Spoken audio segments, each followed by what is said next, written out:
नमस्कार, मैं हूं आपके साथ अभिषेक भट्टाचार्य। आप देख रहे हैं छत्तीसगढ़ बात हमारे साथ। और आज बात होगी एक बार फिर से छत्तीसगढ़ में ईओडब्ल्यू और एसीबी के नोटिस को लेकर। शराब घोटाले का पूरा मामला, ईओडब्ल्यू और एसीबी ने छत्तीसगढ़ कांग्रेस कार्यालय में एक नोटिस भेजा और ये नोटिस कांग्रेस के प्रभारी महामंत्री मलकीत सिंह गेंदू को जारी किया गया। नोटिस में पार्टी कार्यालय के अकाउंटेंट की डिटेल में जानकारी मांगी गई है, जो कोषाध्यक्ष राम गोपाल का करीबी बताया जा रहा है। अब नोटिस में पूछा गया है कि अकाउंटेंट पार्टी कार्यालय से किस जिम्मेदारी से जुड़े थे, उनकी नियुक्ति किसने की, उन्हें कितना सैलरी मिलता था। अब जांच एजेंसी ने संगठन से कर्मचारी की नियुक्ति, कार्यकाल और गतिविधियों का पूरा लेखा जोखा, पूरा ब्यौरा उपलब्ध कराने के लिए कह दिया है। और इस पर मलकीत सिंह गेंदू का कहना है कि उन्होंने लिखित जानकारी में पहले ही सब कुछ बता दिया है। मलकीत सिंह गेंदू ने यह आरोप लगाया है कि देश की ऐसी पहली घटना होगी जहां जांच एजेंसी राजनीतिक दल को प्रताड़ित और तंग कर रही है। राजनीतिक दबाव में काम हो रहा है। अब आपको बता दें, छत्तीसगढ़ में शराब घोटाले में पूर्व मंत्री कवासी लखमा और पूर्व मुख्यमंत्री के बेटे चैतन्य बघेल गिरफ्तार हो चुके हैं। प्रवर्तन निदेशालय का आरोप है कि शराब घोटाले में करोड़ों का चूना सरकारी खजाने को लगा और इससे सुकमा जैसी जगह में कांग्रेस कार्यालय तक बन गया, यह आरोप है। अब नए सिरे से नोटिस मिलने के बाद कांग्रेस ने नोटिस को एक राजनीति से प्रेरित एक प्रोपोगेंडा बताया है। बीजेपी कह रही है कि यह जांच का हिस्सा है। क्या शराब घोटाले में अगली गिरफ्तारी कांग्रेस कार्यालय से होने जा रही है? और इस घोटाले के सामने आने के बाद अब कांग्रेस का अगला कदम क्या होगा, और ये जो नोटिस आया है इसे किस तरह से देखा जाए, इन तमाम चीजों पर बातचीत करेंगे। उससे पहले बयानों पर एक नजर। एसीबी के पास जो तथ्य है, जांच के दौरान तो कोई भी जांच एजेंसी इसी तरह से करती है। प्रकरण से संबंधित तथ्यों की जानकारी जिनसे मिल सकती है उन्हें नोटिस देकर बुलाती है, नोटिस देकर जानकारी पूछती है। इसमें कोई अनहोनी बात नहीं है, ये तो जांच का हिस्सा है। तो एसीबी क्या अरुण साव को पूछ के आ रही है क्या? क्या अरुण साव के इशारे पे एसीबी काम कर रही है क्या? अरुण साव पहले अपने विभाग संभाले, सड़कों का हालत खराब है, पहले अपने सड़कों की गड्ढा भर ले, या गड्ढे में खुद जाकर एक बार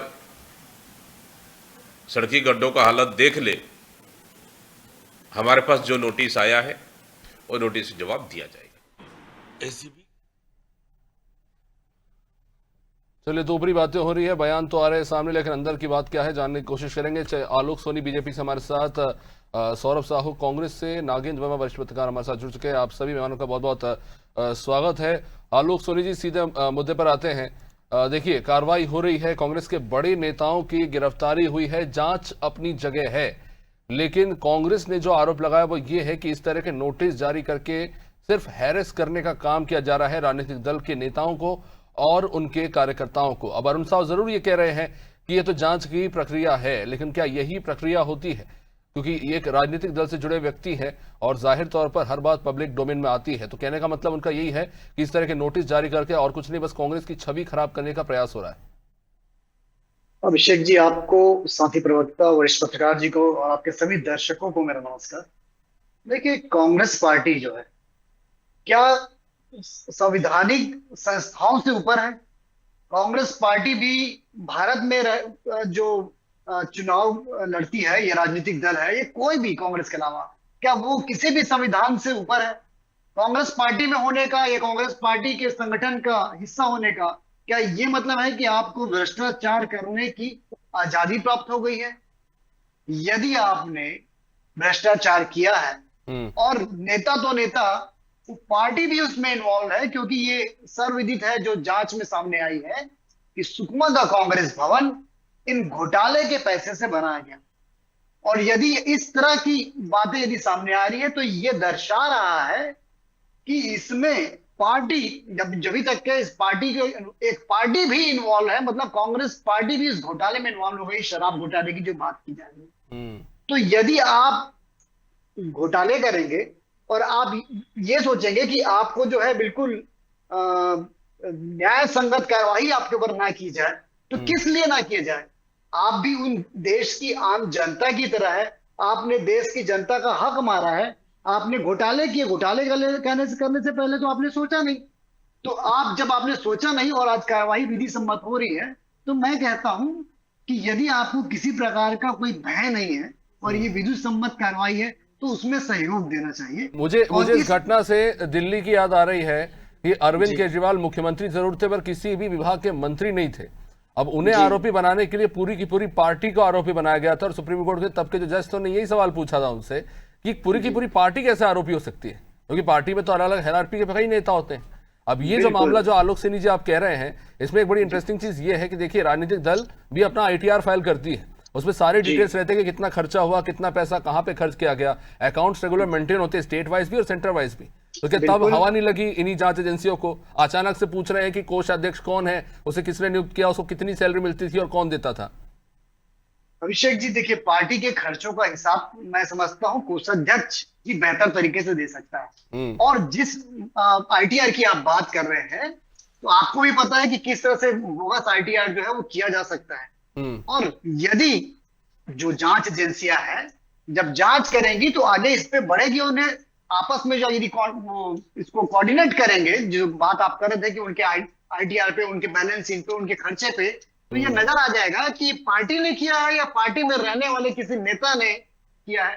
तो ये तभी संभव है जब विस्तृत रूप से जांच हो सके। और जांच के सहयोग करने के लिए ईओडब्ल्यू ने मांगा है कि भाई कौन अकाउंटेंट थे, कौन उस समय कोषाध्यक्ष थे और किसकी जिम्मेदारी थी वहां पर में कांग्रेस भवन बनाने के लिए, और फंड किसने दिया। तो ये विस्तृत जांच का एक विषय है। मैं समझता हूं कांग्रेस पार्टी को बेहतर है कि उसे जो जांच एजेंसी है उन्हें सहयोग करें, ताकि दूध का दूध और पानी का पानी निश्चित हो रूप से सके। मैं इसमें और सौरभ साहू जी से जरूर जवाब लूंगा, लेकिन इससे पहले मैं नागेंद्र वर्मा जी के पास आना चाहूंगा। नागेंद्र जी, अजीब बात ये लगती है सुकमा में इतना बड़ा कार्यालय बन गया 21 करोड़ का, वो पैसा कहां से आया? ट्रेल ऑफ ट्रांजेक्शन बड़ा आसान तरीका है पता लगाने का, पैसा कहां से आया, किसने दिया और क्यों दिया और किस तरह से जो है पैसा एक तरह से कह सकते हैं हस्तांतरित हुआ। तो ये बड़े सवाल खड़े हो रहे हैं कि ठीक है, बड़े आरोप बड़े गंभीर है, इस बात में कोई दो राय नहीं है, लेकिन आज के समय में इतने एडवांस जमाने में जबकि हर चीजें डिजिटलाइज हो चुकी हैं, ट्रेल ऑफ ट्रांजेक्शन का पता लगाने में इतना समय लग जा रहा है। एक पूरा का पूरा राजनीतिक दल का कार्यालय बन गया 21 करोड़ रुपए में, और वो अब सवालों के घेरे में। किस तरह से देखे इसे? बिल्कुल, ये बहुत ही रोचक चीज है। आज के दौर में जब सारी चीजें ट्रांसपेरेंसी से सामने आ जाती हैं, एक तो सुकमा बहुत ही इंटीरियर जगह पे है जहां पर तमाम संसाधन को जुटाना और उसको किस तरीके से वहां पर किया जाए व्यवस्थित, और इतनी बड़ी बिल्डिंग बना देना, ये सारी चीजें तो नजर आती हैं। लेकिन जब इसकी जांच की बात शुरू होती है तो जिस तरीके की जांच हो रही है वो कुछ ऐसा लगता है कि जैसे बहुत ही एक धीमी गति है, या उसको उस साइंटिफिक तरीके से वो जांच नहीं हो पा रही थी जिस तरीके से होनी चाहिए। राजनीतिक दलों के चंदे भी जो होते हैं उसके भी हिसाब किताब होते हैं। यहाँ पर हमारे साथ पैनल में ये मौजूद हैं अपना पक्ष रखने कांग्रेस की तरफ से, क्योंकि वो कांग्रेस के प्रवक्ता है, तो स्वाभाविक रूप से इन चीजों का बेहतर जवाब वो देंगे। लेकिन सवाल ये उठता है कि जब इसमें किसी तरीके की राजनीति नहीं है, किसी तरीके से पैसे को गलत तरीके से वहां एकत्रित नहीं किया गया है, तो सारे कागजात सामने खुले के खुले रहने चाहिए थे। लेकिन जब इस मामले में कहीं भी संदिग्धता आई है तब तो ये जांच का दायरा बढ़ा है। सबसे बड़ी चीज है अभिषेक जी कि 2000 करोड़ से भी ज्यादा जनधन राजस्व आय जो कि जनता के हित में जिसका इस्तेमाल होना था, सड़कों के निर्माण में, विकास कार्यों में, वो पूरे का पूरा गलत तरीके से इस्तेमाल हुआ है। और उसके ओर छोर का पता लगाने की जो प्रक्रिया है उस पे ही तो ये तमाम चीजें चल रही है। अब इसमें बहुत सारी चीजें आ रही है। सबसे बड़ी चीज ये है कि इसी बिना पे तो बीजेपी जीत के आई है कि वो इस घोटाले का पता नहीं नागेंद्र जी, मैं तो ये कह रहा हूँ ये घोटाला है, ये तो राजनीतिक दलों से भी ऊपर ही है एक तरह से, क्योंकि अभी भी हम देख रहे हैं कि शराब बिक रही है गलत लेबलिंग के साथ, बड़ी मात्रा में शराब जो पकड़ाई भी थी एमपी बॉर्डर के पास से, और लेबलिंग को लेकर भी सवाल उठ ही रहे हैं। तो और सबसे इंटरेस्टिंग चीज ये है कि इतनी बड़े संख्या में प्रशासनिक अधिकारी गिरफ्तार हुए हैं, और निचले स्तर पर नहीं बड़े अधिकारी गिरफ्तार हुए अलग अलग मंत्रालय के। तो ये बताता है कि पूरा का पूरा एक सिंडिकेट चल रहा है, और इस बात से इनकार नहीं किया जा सकता कि ये अभी भी सक्रिय है। अभी भी सक्रिय है, निश्चित रूप से। हर विभाग में तमाम दावे जरूर किए जा रहे हैं कि सरकार बदलने के बाद भ्रष्टाचार में कमी आ रही है, लेकिन ऐसा कुछ भी नहीं है। वो एक सिस्टम जो बन गया है उसको नियंत्रित करने में मुझे लगता है कि अभी बहुत कठिनाई का सामना करना पड़ेगा। लगभग सभी विभागों में। अभी इशारा भी किया है दीपक बैठ जी ने अपने बयान में कि सीधे सीधे आप पीडब्ल्यूडी मिनिस्टर के ही विभाग को देख लीजिए, प्रदेश में सड़कों की हालत बहुत ही खराब है। उन्होंने बिल्कुल सही, क्योंकि प्रतिपक्ष सर अभी जो रिसेंटली घोटाला आया वो विकलांगों के लिए एक पूरी संस्था प्राइवेटली काम करती है, उसमें ही 1100 करोड़ के घोटाले की बात सामने आ रही है। ऐसी कोई संस्था एग्जिस्ट ही नहीं करती, पर पेपर से पैसे निकाल लिए।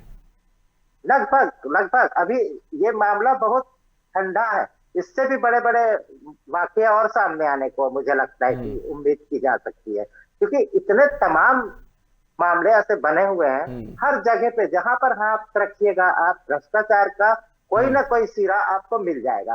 अभी प्रदेश सरकार ने शिक्षा विभाग में भी जो काम काज किया है उसमें भी लगातार युक्तिकरण में तमाम गड़बड़ियां हैं, भ्रष्टाचार। इसमें तमाम जो अधिकारी जिनकी पोस्टिंग हो रही है, तैनाती हो रही है जमीनी स्तर पे, सब जमीनी स्तर पे आवाज आ रही है कि बहुत ही लोग पैसा दे के पोस्ट खरीद रहे हैं, अपात्र लोगों को पदों पे बिठाया जा रहा है। तो सरकार इससे बरी नहीं हो पा रही है। कांग्रेस जो है उसने बहुत सारे ऐसे मुद्दों को अभी छुआ नहीं है जमीनी स्तर पे।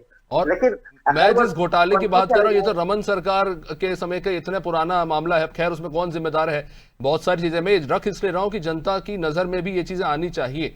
ये आपके सामने हो रहा है, इस तरह से पैसों से खिलवाड़ हो रहा है। खैर सौरभ साहू जी मैं सीधे इस पे आऊंगा। देखिए अलग अलग घोटालों की छत्तीसगढ़ में बात जरूर होती है, लेकिन इतनी हैरानी नहीं हो रही इस नोटिस को लेके, क्योंकि सबसे पहले अनवर ढेबर गिरफ्तार होते हैं, होटल रूम में डील को लेकर बात हुई, उसके बाद गिरफ्तार होते हैं कवासी लखमा, उसके बाद चैतन्य बघेल। तो अगर कल मलकीत सिंह इंदू अगर गिरफ्तार हो जाते हैं तो मुझे नहीं लगता किसी को खास हैरानी होने वाली है। देखिए अभिषेक जी, ये बहुत अच्छी बात कही आपने कि विपक्ष का कोई भी नेता अगर ईडी या ईओडब्ल्यू या किसी भी जांच एजेंसी के माध्यम से अगर गिरफ्तार हो जाता है, तो आज की स्थिति तो ऐसी है, इस तरीके की छवि बनी हुई है कि किसी को भी किसी तरीके का आश्चर्य होने की बात ही नहीं, क्योंकि कार्रवाई जो इन एजेंसियों के द्वारा की जा रही है वो विपक्ष के ही नेताओं की जा रही है। तो निश्चित रूप से इसमें किसी तरीके के आश्चर्य की बात है नहीं, मुझे लगता है। और जहां तक कि ये नोटिस की बात है अभिषेक जी, तो इसके पहले भी जो नोटिस आए थे और जो जानकारी और ब्यौरा मांगा गया था हमें खर्च का, राजीव भवन के निर्माण का, तो वो जानकारी हम ऑलरेडी पब्लिक कर चुके हैं और पूरा एक लेखे जोखे के साथ ऑडिटेड जो हमारी बुक्स है उसके साथ में हमने वो जानकारी पूरी साझा की हुई है, सार्वजनिक की हुई है। मेरे साथी प्रवक्ता आलोक सोनी जी कह रहे थे कि बोगस आईटीआर फाइल किया जा सकता है, तो इनको अपने ही सिस्टम पे भरोसा नहीं है। 2014 से ये सरकार में बैठे हुए हैं और आज अगर बोगस आईटीआर फाइल हो जाता है तो उसमें ये इनकी एजेंसी या फिर इनका जो डिपार्टमेंट है ये कुछ नहीं करेगा, ये बात को इनडायरेक्टली स्वीकार ही कर चुके हैं कि बोगस आईटीआर भी फाइल की जा सकती है। और वो भी इतनी बड़ी पार्टी का, जो देश की सबसे बड़ी लोकतांत्रिक पार्टी है, वो बोगस आईटीआर फाइल करने जाएगी। इस बात पे तो मतलब हास्यास्पद बात कही आलोक सोनी जी ने, मुझे लगता है। तो हमने ऑलरेडी डाटा साझा किया हुआ और अभी भी जो नोटिस आई हुई है उसका निश्चित रूप से समुचित जवाब दिया जाएगा। जो जानकारी मांगी गई वो बहुत स्पष्ट रूप से देगी, क्योंकि हमें भरोसा है कि हमारी जो डेटा है और हमारा जो जानकारी है वो बहुत स्पष्ट है और निश्चित रूप से हम जवाब देंगे। मैं तो पूछना चाहता हूं साथी प्रवक्ता से कि क्या वो अपने जो कार्यालय के निर्माण है उसके लागत की जानकारी देंगे क्या? यहाँ कुशाभाऊ ठाकरे जो परिसर बना है 150 करोड़ की लागत से 5 स्टार फैसिलिटी के साथ बना है, क्या ईडी उसकी जांच करेगी क्या? मैं आपके माध्यम से ईडी से भी उस पे भी जवाब दूंगा मैं, लेकिन सौरभ जी मुझे बड़ी हैरानी इस बात पर हुई कि एक बार के लिए चलिए मान लेते हैं कि ये साफगोई है कि एक एजेंसी जो है एक चीज पर आपसे जानकारी मांग रही है। अगर इस नोटिस को बीजेपी ने सार्वजनिक किया होता कि देखिए कांग्रेस के नेताओं को नोटिस जारी हो रहे हैं, तो समझ में आता है। कांग्रेस खुद ही ये बता रही है कि हमारे नेताओं को नोटिस मिला है। क्या पब्लिक सिंपैथी गेन करने की कोशिश हो रही है इस तरह से पब्लिक डोमेन में ये सारी चीजें लाके? देखिए अल्टीमेटली अभिषेक जी ये पब्लिक तो होना ही था, क्योंकि जब जानकारी मांगी गई, हमने पुराने भी समय में जब जानकारी सार्वजनिक की थी तो निश्चित रूप से पब्लिक डोमेन में हमने जानकारी साझा की थी। और इस बात की जानकारी देना इसलिए भी जरूरी है क्योंकि ये द्वेषपूर्ण कार्रवाई होती है बहुत बार। जैसे आपने देखा होगा कि पहले भी हमारे प्रदेश महामंत्री जी को जो नोटिस सर्व हुआ था उसमें उनको ईडी के ऑफिस भी तलब किया गया था, वहां 9 घंटे बिठा करके रखे, लेकिन सवाल पूछे गए हार्डली 2-4। तो ये हरासमेंट का जो तरीका होता है ये सबसे ज्यादा दुखदाई है। मुझे लगता है कि अगर जानकारी मांगी जा रही है, पूछताछ करनी है, निश्चित रूप से पूछताछ करें। लेकिन उसका एक तरीका होना चाहिए, हरासमेंट वाला तरीका नहीं होना चाहिए। मुझे लगता है द्वेष की भावना से नहीं होना चाहिए और विपक्षी पार्टियों पर बस नहीं होना चाहिए। मैं तो मांग कर रहा हूँ कि सौरभ जी, क्या अगर कोई साधारण व्यक्ति होता उसे भी नोटिस जारी किया जाता तो उसे भी जाना पड़ता? तो क्या आप ये कहने की कोशिश कर रहे हैं कि क्योंकि आप एक बड़े राजनीतिक दल से आते हैं तो आपके नेताओं को स्पेशल ट्रीटमेंट मिलनी चाहिए एजेंसीज के थ्रू?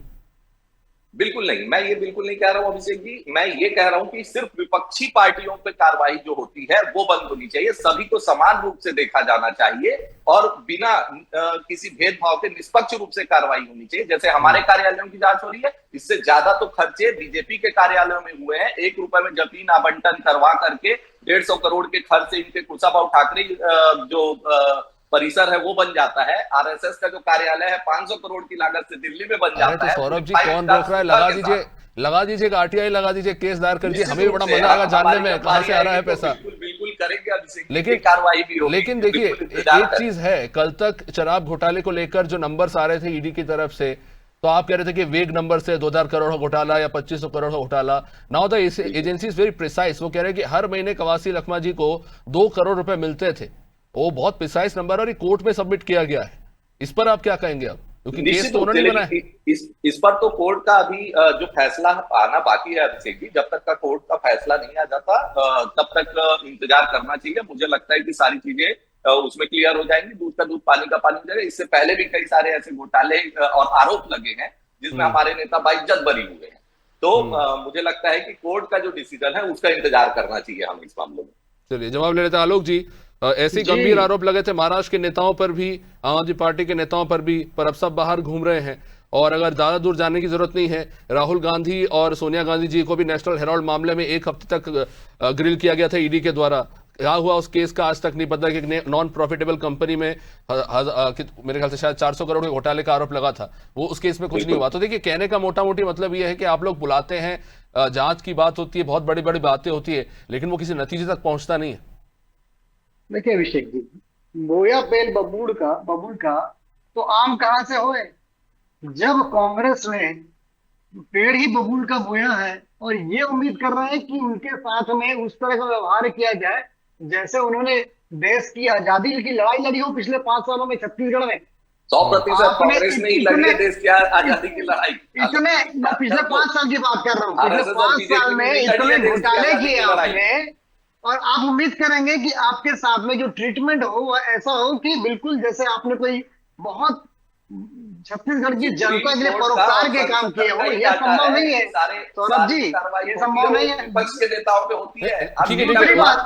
दूसरी बात आप बोल रहे हैं कि यदि आपको लगता है कि भारतीय जनता पार्टी के कार्यालय में घोटाला हुआ, कैसे 150 करोड़ का कार्यालय बन गया, तो भाई 5 वर्ष आपका शासन था, आपकी सरकार थी, आपके हाथ में सत्ता थी, किसने रोक के रखा था कि आप जांच मत कराइए?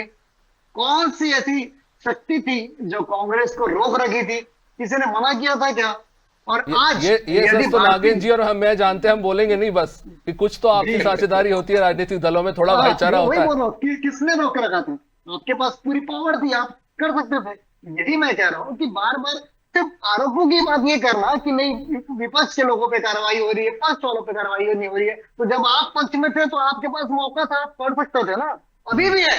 आप एक आम नागरिक के तौर पे भारत के संविधान ने आपको तमाम शक्तियां दी हुई है कि आप चाहें तो किसी भी सामाजिक संस्था का या राजनीतिक पार्टी बात करिए, प्रैक्टिकल बात कर रहा हूं। यही एक अंतर है, अपने यही एक अंतर है भारतीय जनता पार्टी और कांग्रेस में। वो बात आपसे अच्छा कोई नहीं समझता है। यही एक अंतर है, कांग्रेस पार्टी जो है वो चीजों को ग्रांटेड, देश की जनता को ग्रांटेड लेके चलती है, उपयोग कर रहे हैं, जग जाहिर है नियम कानून को ग्रांटेड लेके चलती है। लेकिन सौरभ जी आपको ये भी मानना पड़ेगा कि छत्तीसगढ़ राज्य के पूर्व मुख्यमंत्री के अगर सुपुत्र गिरफ्तार हो रहे थे संगीन मामले में, तो ये कोई छोटी मोटी बात नहीं है। अगर एजेंसी गिरफ्तार करिए, there is something very serious. और ये कहीं ना कहीं आपकी राजनीतिक दल में, मुझे क्या समझाने की जरूरत है, आप खुद जानते हैं कि इससे कितना डैमेज होता है आपकी इमेज। आपकी पार्टी के अगर आदिवासी नेता को गिरफ्तार किया गया, जिसको लेकर आप लोग ये कहते रहे कि आदिवासियों को जो है एक तरह से अपमानित करने की कोशिश हुई है, but you know they are the senior leaders जो इस वक्त जेल में है। निश्चित रूप से अभिषेक जी, मैं तो कह रहा हूं कि इस मामले में अभी आप पूरा मामला कोर्ट के डिसीजन के ऊपर है और कोर्ट का डिसीजन आने दीजिए। आपने खुद उदाहरण दिया कि ऐसे बहुत सारे मामले हैं, चाहे नेशनल लेवल पे देख लीजिए या स्टेट लेवल पे देख लीजिए, जब कोर्ट का डिसीजन आता है तो दूध का दूध पानी का पानी हो जाता है और ये सिर्फ आरोप ही रह जाते हैं।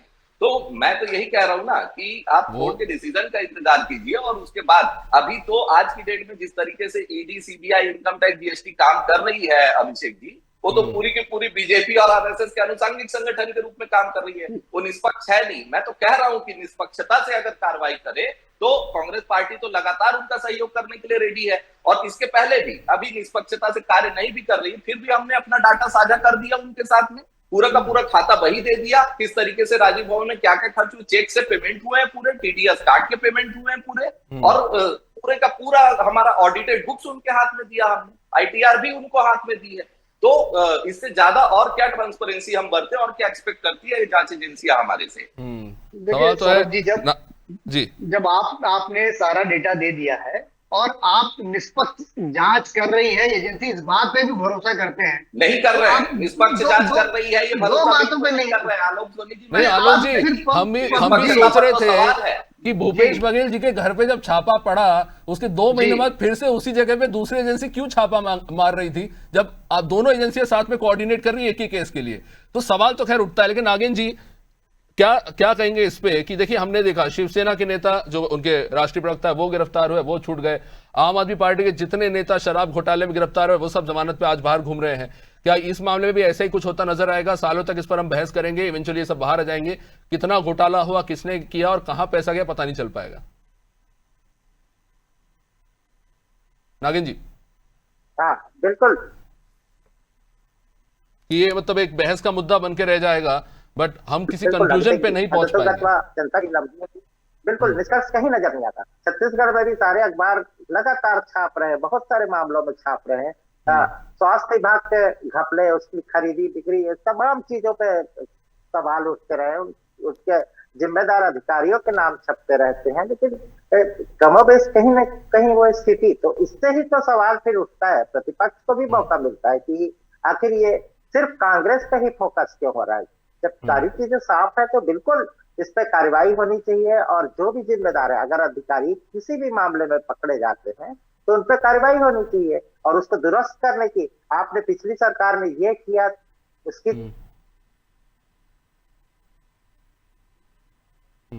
हाँ, क्योंकि कर रहे हैं, लेकिन अभी क्या हो रहा है उसके अगर या उसके जिम्मेदार अधिकारी अभी भी वहीं पर बैठ के वही कर रहे हैं तो उसको दुरुस्त करने की भी जिम्मेदारी सत्ता की ही है, सरकार की है। नागेंद्र जी, ये जो बातें अक्सर हम ऑफ स्क्रीन ही करते हैं, सामने रखते नहीं, पर मुझे लगता है कि रखने में गुरेज भी नहीं है। अब ये कहा जाता है कि हर जो योजना बनाई जाती है ब्यूरोक्रेट्स के द्वारा, वो खुद ही जानबूझ के ऐसे लूपहोल्स रखते हैं कि वहां भ्रष्टाचार किया जा सके, and they are master in that. ये बात हमेशा से मतलब ऑफ स्क्रीन कही जाती है, लेकिन मैं आज कह रहा हूं स्क्रीन पे, और यही रीजन है कि इनको पकड़ नहीं पाते। दूसरी चीज, एक बड़ी चीज जो है सिस्टम का फॉल्ट है कि ये भोपाल में भी हम जाते थे, हम अक्सर तो वहां पर हम सत्ता के गलियारे में ये चीजें सुनते थे कि कहीं ना कहीं एक लूप होल्स बिल्कुल बना हुआ होता है। दिल्ली में भी आप जाइए तो वहां भी प्रशासनिक अधिकारी जो है, जो ईमानदार हैं, वो कोफ्त से बोलते हैं कि क्या करें, इसमें कहीं ना कहीं गुंजाइश बन जाती है। नीचे का एक लेवल जो है, वो बिचौलिए जो है, वो सब एक साथ मिलकर काम करते हैं और जब कोई बड़ी चीजें आती सामने तो हमेशा शिकार नीचे के स्तर के सबसे नीचे लेवल के व्यक्ति को बना के